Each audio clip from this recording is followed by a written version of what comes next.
అందరికీ నమస్కారం. నేను మీ పామల పుష్పశ్రీవాణి కురుపామల్య. ఈరోజు ఈ వీడియో ఇప్పుడు నేను చేయడానికి కారణం ఏంటి అంటే, నిన్నటి నుంచి కూడా తెలుగుదేశం వాళ్ళు కొన్ని గ్రూపుల్లో, కొన్ని యూట్యూబ్ ఛానల్స్లో నాకు సంబంధించినటువంటి ఒక వీడియోని వైరల్ చేస్తున్నారు. అది ఏంటి అంటే, ఒకసారి థంబ్నెయిల్ చూడండి. ఈ థంబ్నెయిల్ ఏమనుంది? ఈ ప్రభుత్వంలో ఎమ్మెల్యే అయినందుకు చచ్చిపోవాలనుంది. జగన్ పై షాకింగ్ కామెంట్స్ చేసిన పుష్పశ్రీవాణి అని థంబ్నెయిల్ పెట్టి వీడియో రిలీజ్ చేశారు. అన్ని గ్రూపుల్లో కూడా సర్క్యులేట్ చేస్తున్నారు. అసలు ఈ వీడియో ఏంటని ఓపెన్ చేస్తే, అందరికీ నమస్కారం.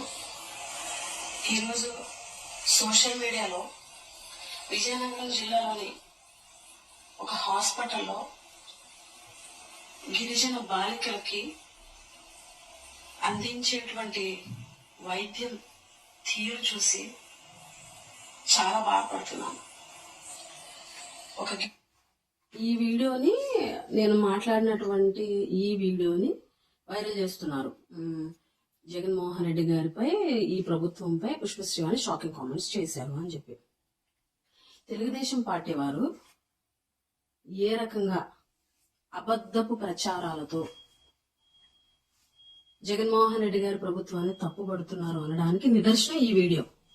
ఎందుకు అనంటే, ఒక 5 సంవత్సరాల క్రితం 2018లో సాలూరులో హాస్పిటల్లో ఒక 10-15 మంది ట్రైబల్ గర్ల్స్ స్టూడెంట్స్, వాళ్ళకి వైద్యం అందించేటువంటి నేపథ్యంలో వాళ్ళందరినీ కింద కూర్చోబెట్టి ఒకే స్టాండ్కి సెలైన్స్ పెట్టి అందరికీ ఒకేసారి కింద కూర్చోబెట్టి ఎక్కించినప్పుడు సెల్ ఛార్జీలు ఏవో పెట్టినట్టుగా వచ్చినటువంటి దానికి జరిగినటువంటి ఆ సంఘటనకి 2018లో నేను అప్పటి ప్రభుత్వం, తెలుగుదేశం ప్రభుత్వంపై స్పందించి విచారం వ్యక్తం చేసినటువంటి వీడియోని ఇప్పుడు జగన్మోహన్ రెడ్డి గారి ప్రభుత్వంపై నేను చేసినట్టుగా ఇప్పుడు వైరల్ చేస్తున్నారు.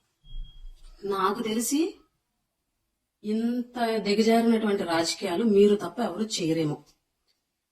ఎందుకనంటే, ఇది 2018 నాకు తెలిసినంత వరకు సెప్టెంబర్ 5వ తారీఖు. ఒకసారి చూడండి. 5 years ఎగో అప్పుడు ట్రైబల్ స్టూడెంట్స్ ఇలా కూర్చోబెట్టి సెలైన్లు ఎక్కించినటువంటి ఘటన. ఈ వీడియోలో మంత్రి లేరు అవి కూడా నేను ఎందుకు చెప్పానంటే, తెలుగుదేశం ప్రభుత్వంలో గిరిజనులకి 4.5 సంవత్సరాల పాటు మంత్రి ఇవ్వకపోవడం వల్ల అప్పుడు జరిగినటువంటి సంఘటనలని స్పందించే వాళ్ళు ఎవరు లేరు అని విచారం వ్యక్తం చేస్తూ చేసినటువంటి వీడియోని చూడండి.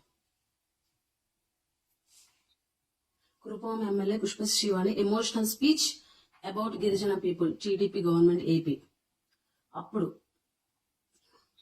డేట్ కూడా చూడండి, 2018 సెప్టెంబర్ 5th.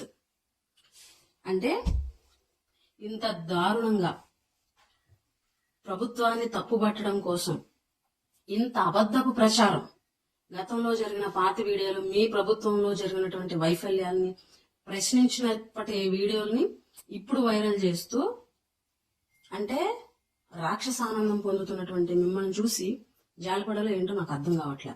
దయించి ప్రజలందరూ కూడా గమనించండి.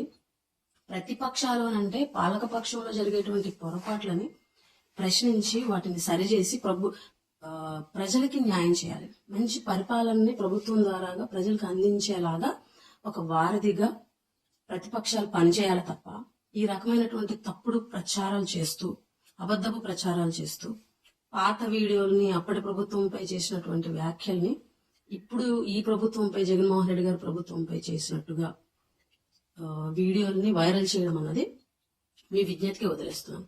ఇది ప్రతి ఒక్కరు కూడా గమనించండి. ప్రజలు ఖచ్చితంగా ఇవన్నీ గమనిస్తున్నారు. మళ్ళీ రాబోయే ఎలక్షన్లో తెలుగుదేశం వారికి ప్రజలు బుద్ధి చెప్పడానికి రెడీగా ఉన్నారని చెప్పి ఈ సందర్భంగా తెలియజేస్తూ, ఈ వీడియో చూసి ఆందోళన చెందుతున్నటువంటి వారికి ఈ వీడియో ద్వారాగా వారందరికీ కూడా ఇది జరిగినటువంటి వాస్తవం తెలియజేసేటువంటి ప్రయత్నం చేస్తున్నాను. అందరూ కూడా గమనించాలని కోరుకుంటూ మీ పాముల పుష్పశివాని.